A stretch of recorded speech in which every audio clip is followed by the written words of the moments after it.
Will the Florida Panthers experience a Four Nations hangover? And USA, Canada tonight for all the marbles in Boston.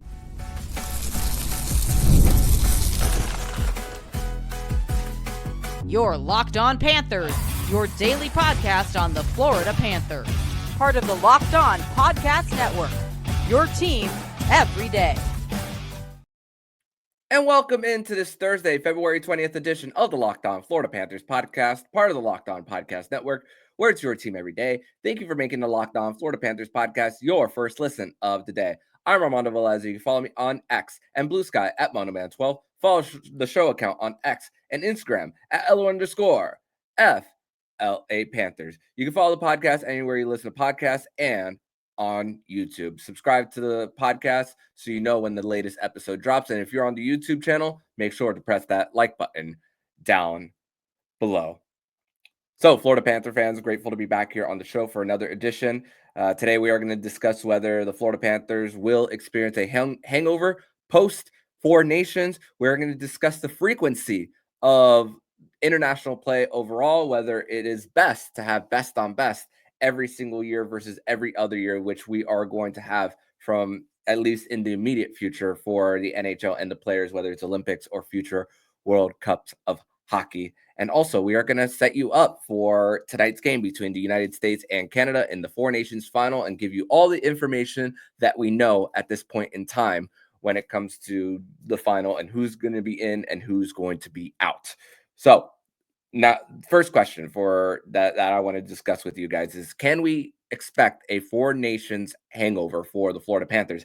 And it's been well discussed and well documented about the Florida Panthers having the most players going to the tournament, obviously going to the Stanley Cup final for the last 2 years, breaking the playoff drought of 26 years, at least making the second round for them, has put the Florida Panthers as the standard in the National Hockey League for them. So, and we discussed even before the tournament started, adrenaline can only do so much when your body is just banged up and racking all the mileage. And like I said, even in the post game for Monday after the Four Nations, after the end of the round robin, I'm expecting, even we'll get to Matthew Tkachuk later, that he's going to even miss some time post Four Nations for the Panthers. But even just for overall, when it comes to just how impactful the Matthew Tkachuk has been for the Florida Panthers and Team USA. Greg Wyshynski has actually spoke about it on the sheet with Jeff Merrick about how the two brothers, the Bash brothers, have been impactful on changing the identity of Team USA, just like how Matthew Tkachuk changed the identity of the Florida Panthers when he got traded there. So there's a lot of similarities on just the overall swagger for Team USA going into this matchup. But when it comes to the Florida Panthers post Four Nations for them, I got to wonder if we are going to experience something like that. We've seen what happened in November of 2023 after Thanksgiving, on how after a little bit of a break for them, and then being at home for them for Thanksgiving, we saw them lay an egg against the Winnipeg Jets. And even after the Christmas break this year, the very uninspiring performance that we saw out of the gate against the Montreal Canadiens, especially having an afternoon game for them. And there's going to be a plan. Bill Zito's in the room for Team USA, so there's a lot of communication that's going on between the Matthew Tkachuk and Bill Zito on what's going on there for each for Matthew Tkachuk there, and what's going to go on after Four Nations. But there's the benefit of the Four Finns getting eliminated early in the tournament, and getting those extra 4 days right before they return to action on Saturday against the Seattle Kraken. We talk about adrenaline rush when it comes to Game 7. Going back to your club team just 2 days later, that's tough. There's no way around it. It's tough and also for us as fans, the energy that we're gonna feel tonight, and then how much that's gonna go back down another level when it comes to club hockey. It's gonna be a little while. It's gonna be a little while for this feeling that we're gonna get tonight, regardless of who wins. It's not going to go away for a while, and it's going to be something that is definitely going to be missed. But for the Panthers side of things, when it comes to this, yeah, when it comes to playing for your club team, yeah, there should be effort all the time, but you're not gonna have the amount of you're not gonna uh go for a hit at the boards as hard as you would in like you would in an international tournament. So the energy that these players are gonna go back to their club teams, I don't think it's gonna be the same first. At first, that's the key here that I want to bring to you here on the show. But there is a luxury that the Panthers do have. Yeah, 3 points ahead of the Toronto Maple Leafs. Yeah, the Leafs have games in hand, excuse me. But the Panthers have the seventh easiest strength of schedule the rest of the way. This is according to Tankathon. So that is also the luxury that the Panthers do have for the last 25 games. So, and I don't think it'll be immediate that the Panthers will get back to their game and also rack up some of the wins there for them. I think there will be a slight regression for the Panthers post Four Nations for them, and I'm expecting them to. I'm expecting them to lay an egg against the Seattle Kraken at home. It's one of those West teams out of playoff contention. We even heard Paul Maurice discuss it in media day about, oh, there's going to be a Western Conference team coming around that might not make the playoffs, but people might see it as a hangover loss for the team. So that's another thing. And also, there's another thing that I haven't really touched too much on the show, but it's something that's been going on for the Four Nations a lot. Is just the amount of guys going down with illnesses. Gus Forsling missed the first practice due to an illness. Who knows what the effects are still for him? Mika Zibanejad didn't play in the last game for Team Sweden due to how he was feeling. If it was a game to get him in, and the Finland Canada game ended up in an overtime result, he would have played, but he wouldn't have been feeling well. And also, there's been the discussion about how the lack of hydration for the Sweden team there. So that has also been an issue for them. And just it's the time of the year. It's February. It's in the middle of flu season. So that's hard to deal with, especially when you're going to colder climates for these teams right now. For them, Cale Makar was dealing with the same issue, missing Saturday's game. So for the Panthers, they haven't had a practice. A lot of teams have returned to practice, and obviously with 8 guys going, you're not you're not putting out a full lineup in practice right now. But the Panthers don't have the luxury of a Winnipeg Jets right now, who have 2 guys there, and you're likely going to not have Connor Hellebuck in between the pipes for their first game back, as far as the guy who's going to be between the pipes for Team USA. Same thing with Jordan Binnington for them. So rest of the way, for them. Thankfully for them, they have 3 Western Conference opponents coming up in the schedule, so that's a little bit of a luxury. Which last game outside of the Eastern Time Zone is next Tuesday against the Nashville Predators. Which also another thing for scheduling for the Panthers next Thursday, their Stanley Cup Final rematch against the Edmonton Oilers has been taken off of national television. No longer an ESPN Plus Hulu exclusive. Now going to be on local TV. It's been replaced by Pittsburgh, Philadelphia. 2 teams out of the playoffs, but obviously the Sidney Crosby effect. I guess they want him on more eyeballs versus a nationally televised game, which I don't agree with. But for the Panthers, 4 back-to-backs left. They have a gap of 3 days without a game and 4 days without a game in the month of March. One of them coming in the middle of a 6-game all Eastern Time Zone trip. The end of that trip is gonna stink for the Panthers. They're going to be at the end of the trip in Washington, and then a back-to-back on a Saturday, Sunday, home against the Pittsburgh Penguins. 14 of their next 25 will be within the division, including 3 against the Leafs, which those will be deciding the division. And there's also been another change in the national TV schedule, which there was a game on April 8th that was taken off of the air for an ESPN exclusive for them. They haven't decided which game that will be just yet, but keep an eye on Florida Toronto on April 8th on if that will be changed to a nationally televised game as we get closer to the end of the regular season.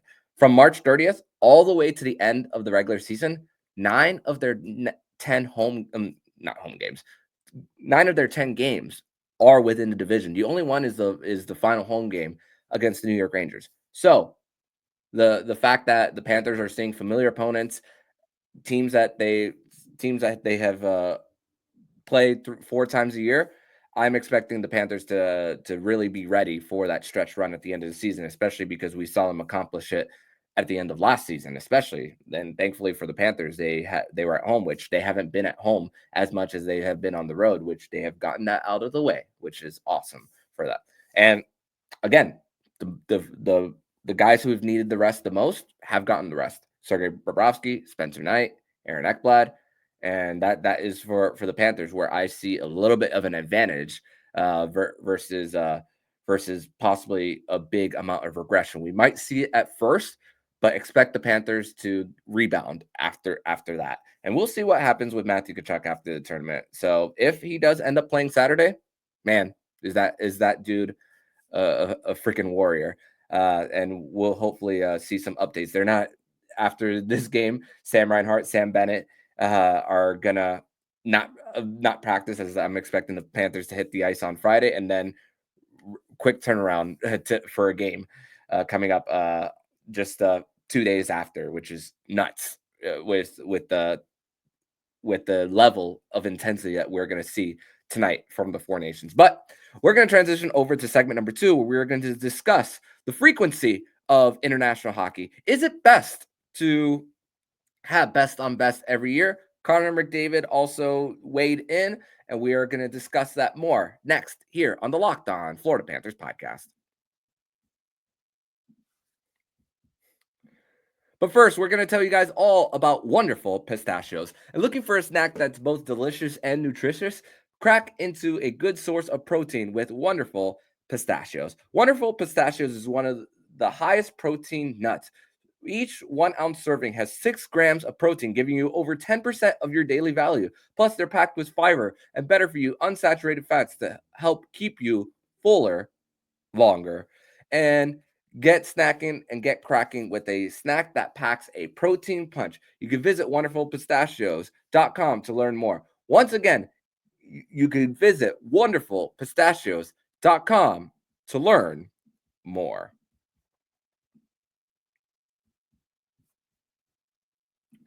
Segment number 2 here on this Thursday, February 20th edition of the Locked On Florida Panthers podcast. Thank you once again for making the Locked On Florida Panthers podcast your first listen of the day. Once again, USA, Canada tonight from Boston.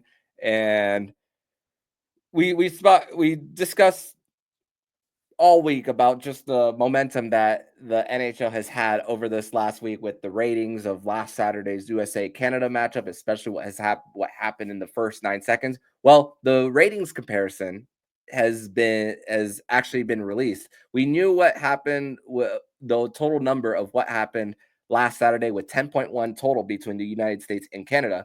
So now the comparison between the NBA Skills Night competition, we know those numbers now, and I want to give a lot of credit to Braylon Breeze on X, who give him a follow there. He also posts also the announcer schedules as well there, so that's also how I find out some of these things through Braylon. So give him a follow on X. So he released the numbers on the NBA on TNT from Saturday night.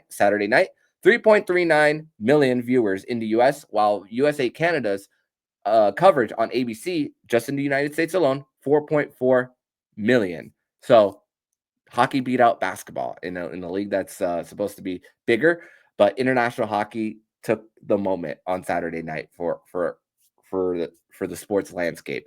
So let's talk about the frequency of best on best for hockey, and if it's best to have it. And you know what? The hype going into this tournament was a lot higher because we've been deprived of this. That is the main reason why the excitement level is up a notch more than ever when it comes to this sport. And I truly believe that we need to miss something in order to appreciate it. Distance makes the heart grow fonder. That's the saying there.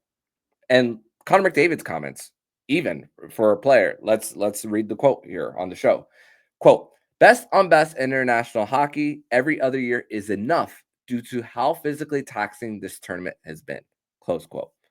And I'm in agreement with Connor McDavid, which, again, like we mentioned in the first segment, that you are not going to go hitting someone hard near the boards as much as you would in a short international tournament on what it means to wear your country's colors, and also for the pride there versus game 50 in the regular season.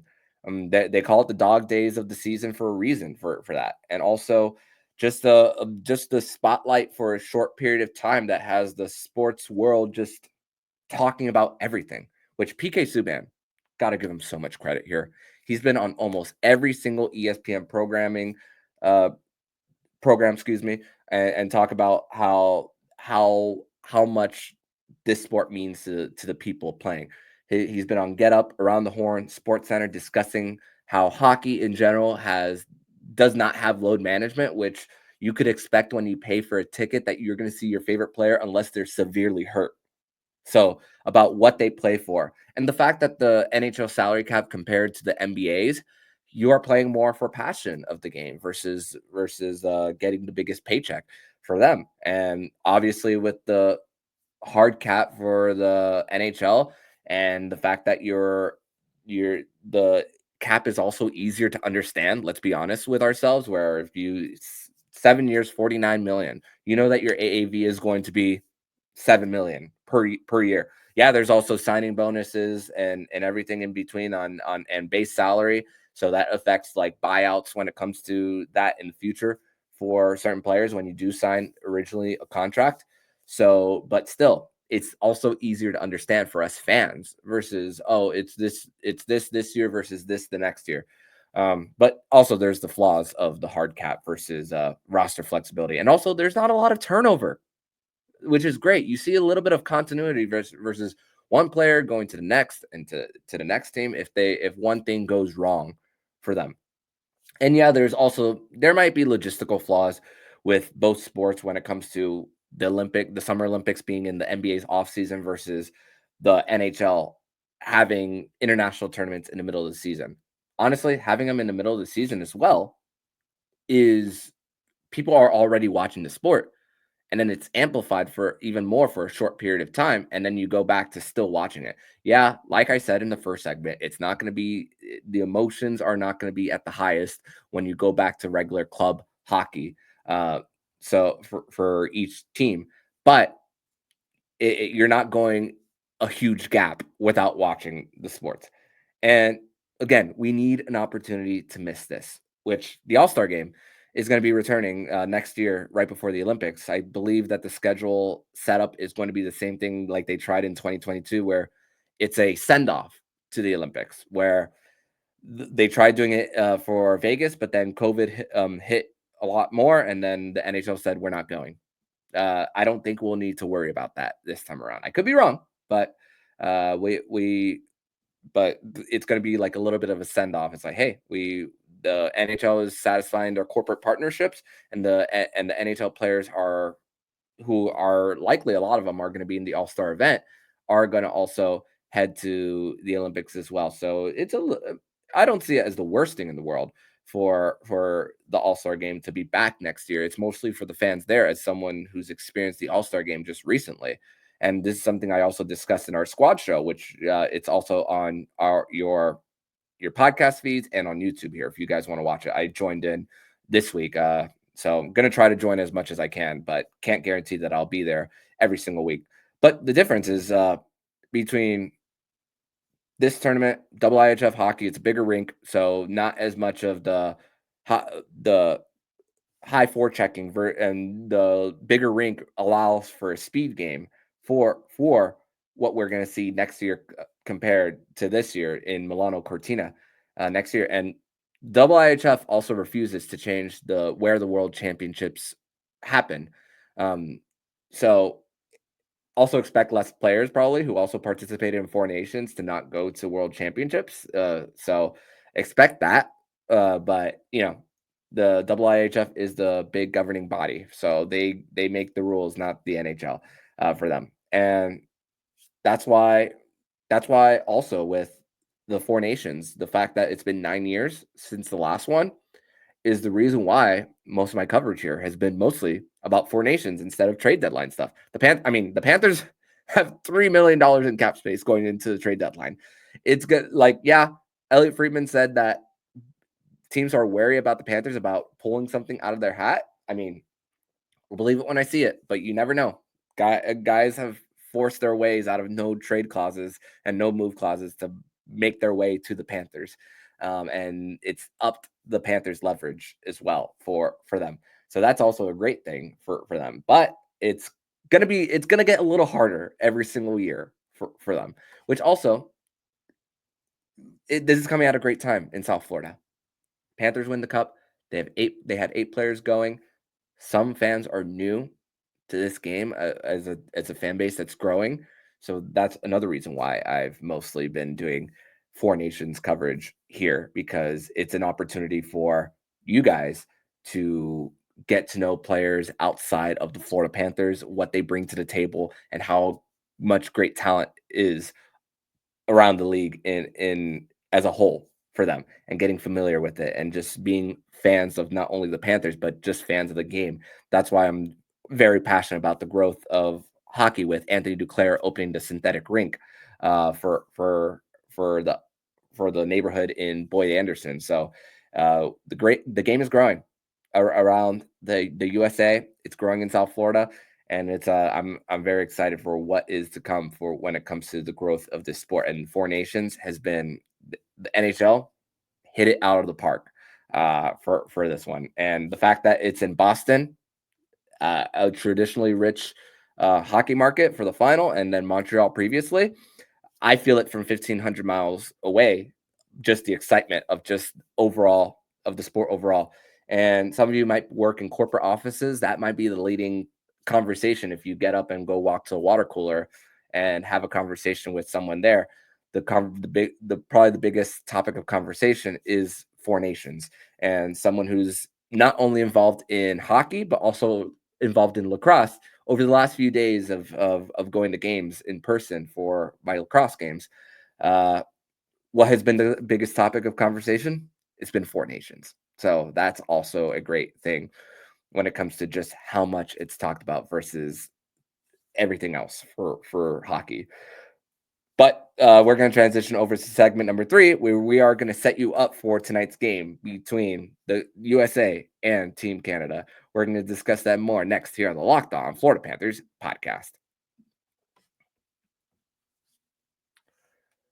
Segment number 3 here on this Thursday, February 20th edition of the Locked On Florida Panthers podcast. Thank you once again for making the Locked On Florida Panthers podcast your first listen of the day. So, just checking Twitter right now for some of the updates. So right now, timestamping this at 10:41 a.m. of the time of this recording. And Brady Tkachuk is on the ice for Team USA. He missed yesterday's practice. Matthew Tkachuk was on the ice for the USA as well. Austin Matthews is expected to play. But the whole situation with Quinn Hughes, he was at practice once again yesterday for the Vancouver Canucks. Did not wear the non-contact jersey in the second practice, but he was not medically cleared by the Canucks. And yeah, there's conversation about, is a Canadian-based team trying to hold Quinn Hughes back from it? I don't think in good conscience that you should hold someone back because of that reason. I think if someone's really not ready to go, you shouldn't send them for that. And if you're a team doctor, you can get in a lot of trouble if you do that. So I don't believe, in good conscience, I wouldn't do that if I'm the Canucks doctors. Speaking of doctors, there's a report saying that the Boston Bruins are not pleased with how Team USA managed Charlie McAvoy's injury. The medical staff for Team USA is the medical staff of the Minnesota Wild for this tournament, and the GM for the Boston Bruins is on Team Canada. So got to wonder what the conversations or lack thereof have been throughout the tournament, and just the word going around about injuries and everything for what happened with Charlie McAvoy, who's going to be missed on a night like tonight. So it's going to be important for the blue line to just be at their best for them. But also, this is also another reason why I'm glad that the NHL, whenever they discuss injuries as upper body injury or lower body injury, for us media people, it stinks when it comes to when we can't pinpoint something. But at the same time, if the players on the other side, the opponents, know what your injury is. They might not say it out loud, but they're going to go after that part of your body. So, which is a reason why I'm glad that they don't disclose it. And the reason why the NFL is transparent about their injuries is because of relationships with sports books. That's the reason why. So the NHL does not have as strong of a relationship with the sports books, but but gotta think what of this as to why. So personally, I don't mind them being keeping it hush hush about the secrets when it comes to injuries and everything in between. But there's been more trash talk when it comes to the USA versus Canada. And yeah, Brendan Hagel yesterday said how they play for the flag, not for the cameras, and discussed about Team USA and their group chats about not having group chats, and then obviously those are going to make their way to Team USA, especially because the media was there are going to ask them. Matthew Tkachuk was asked about it, and then he said, "No group chats. They must not like each other." And once again, just like how I love Brandon Hagel's comments, I love Matthew Tkachuk's comments here when it comes to this matchup and just the hate that's gonna continue into the night on this championship night for in Boston. But I'm expecting another tight game, less mistakes overall, but the ones that are made are going to be amplified, whichever they may be. I do think that the most important player for Team USA is not even going to be a guy who could get on the score sheet, not even goalie. I think it's going to be someone like Jacob Slavin, who the USA is expected to have last change for this one as the team that got the most points. Also, it's awesome that they are on home soil. They face the Canadians in Montreal, not the Montreal Canadiens, but the Canadian national team. You guys know what I mean. They got last change. They had an opportunity for them to have a home crowd on their side. Now it's shifted. It feels like kind of a it's a home and home basically for that. And then the USA is getting last change here. So I'm going to be interested to see how Jacob Slavin does with the assignment of Connor McDavid. Adam Fox has had also a quiet tournament, no major mistakes, which also means he's doing his job. So we haven't called out his name for good or for bad. So we are not going to see those irresponsible pinches from him that would lead to an on-man rush. Sure, Canada is going to watch the tape, has watched the tape and say, okay, let's make sure we get the pucks in deep enough before making a change. And there's not going to be these two teams messing around like we saw in the first 9 seconds. You're not going to give give the opponent an opportunity to either get on a power play like JT Miller did when he tried to fight Colton Parayko, but also even if it is 5-on-5 for just a little bit, you don't want the situation of the emotional leaders of a Matthew and Brady Tkachuk, the Bash brothers, which I believe I'm probably going to watch the Mighty Ducks or even Miracle right before tonight's game, but that's besides the point. But you don't want your emotional leaders and to be in the box. You want them to be on the ice and get their shifts in, and bang the bodies as well when it comes to just creating pure intimidation for the opposition. And you know what? It's multiple Stanley Cups on both sides of this matchup, mostly on the Canadian side. Some of them have most recently played Game 7. Sam Bennett, Sam Reinhart, Connor McDavid, Matthew Tkachuk.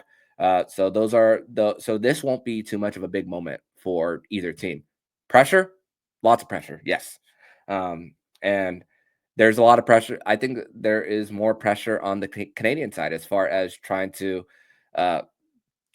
prove a point where they are still the up there as far as ruling the sport, and I completely understand for them. Vladimir Tarasenko, let's relate this back to the Florida Panthers. Vladimir Tarasenko said before Game 6 of the Stanley Cup Final last year, it's a privilege to have pressure, and you get to see who shines the most in a winner take all. We discussed Jordan Binnington. He won 3 out of the 4 on the road in Boston. So this isn't gonna be as Canadians fans are hoping that I don't think this is going to be a big too big of a moment for him. Even if he does, we've seen the bad goal, but do we see it in 4 games in a row for Jordan Binnington? We'll see. Brad Marchand knows the place. He's played in multiple long playoff runs, even a Game 7 himself against Jordan Binnington and the St. Louis Blues at the time, back in 2019. Even Brad Marchand even spoke about how Team USA is the best team that he's ever played against. Barely any weaknesses there, and also there's also pressure on the U.S. Half the roster is either from Boston or have ties to some type of college/university when it comes to playing hockey in Boston. We speak about Noah Hannafin, Chris Kreider, Connor Hellebuck, just to name a few, when it comes to just experiences in the city of Boston. So they know what they're walking into. So that's another thing. And also, this is also great when it comes to just the hype of major of when it comes to a major tournament like this, which the CN Tower in Toronto, you see it light up red and white last night, and then the Empire State Building in U.S. colors. So hockey is at the forefront of sports right now. So that is gonna be fun. I'm excited for another tight, low scoring game, which we could expect a probably 2-1, 3-2 type of game for this one. I don't think any team is going to score more than 3 unless it's an empty net situation for that. We will see if it is tied after regulation, it's going to be regular playoff overtime, which just imagine it happening again. And yes, there's heartbreak in 2010 with Sidney Crosby scoring the golden goal. But 15 years later, both teams have an opportunity to write a new story, which I am very excited about. Tonight, ESPN, Sean McDonough, Ray Ferraro, Emily Kaplan. There's going to be a lead up to it with SportsCenter at 6 o'clock. I'm going to be in front of my TV probably the whole time. Probably not leaving the house tonight. As far as just getting ready emotionally for this game, and I just hope we see something close for this one. Yeah, I am. I do have a rooting interest for this one, but I'm going to be happy for a Panther is going to win. So that's the great thing about all of this, and I can't wait to come back to you guys tomorrow to just break down everything for this one, which we will bring Nick Fairbanks on the show to break down the final between USA and Canada. So see you guys tomorrow. Enjoy the hockey, and I hope that you guys have the time of your life tonight. But in the meantime, if you like what you're hearing, please subscribe to the podcast to be notified every single time the Locked On Florida Panthers podcast jumps into your podcast feed. Don't forget to also subscribe to the other shows on Locked On NHL Network, including Locked On NHL, Locked On Fantasy Hockey, Flip Livingstone, and Stu Roden, and Locked On NHL Prospects. Thank you once again for making the Locked On Florida Panthers podcast your first listen of the day. So I'm Armando Velez, signing off. And you've been listening to Locked On Florida Panthers podcast, part of the Locked On Podcast Network. We're your team every day.